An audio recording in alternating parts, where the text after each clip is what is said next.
As was anticipated, the Fed cut the Fed funds rate a quarter point. But for our chief equity strategist and economist, John Blank, it's hard to say what the real justification for this was. He joins me now. John, what's your rationale here? Well, Terry, I think the Fed is trying to get in front of trade uncertainty, and they're certainly seeing it in the gross domestic product growth data outside the United States, certainly in Germany leading the way. And they're just inferring that the United States is on its way to join the rest of the world on a lower GDP growth rate in about 6 months to a year. Many investors consider this an underwhelming decision. Should there have been a deeper cut?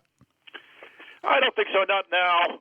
It's a data-dependent Federal Reserve System, and they'll just continue to evaluate the data. So I think this is as far as they go without actually seeing a real decline in U.S. GDP growth. And that would be the next step down. If they see that, then they will go lower.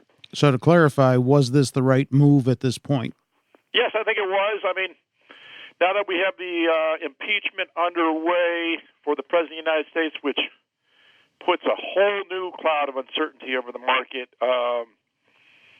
it's just too much to ignore if you're a very cautious Federal Reserve official, which they are. I think that's the answer. Do you think the central bank is preparing to act more often in the new year?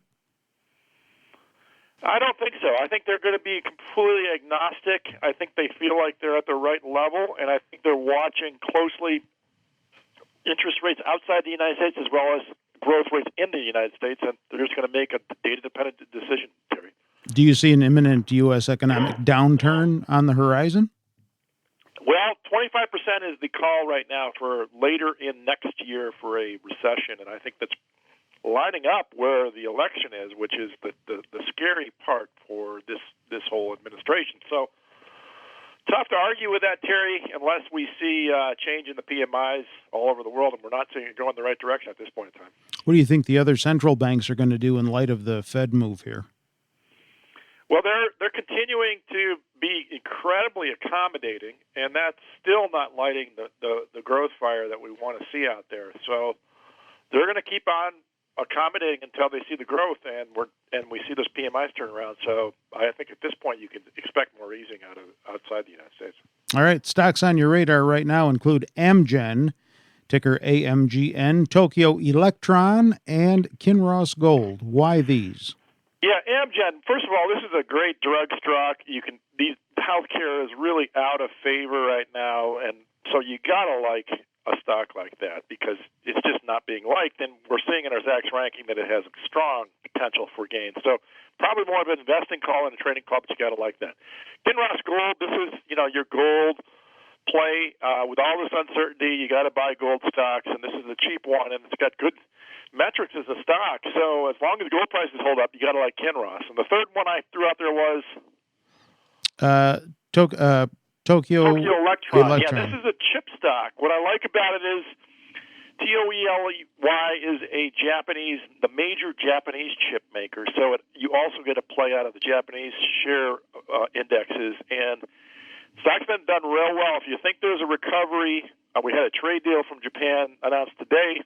If you think this is a way to play the game, it's got nice momentum this year. You could probably ride up as a trading stock, Tokyo Electron.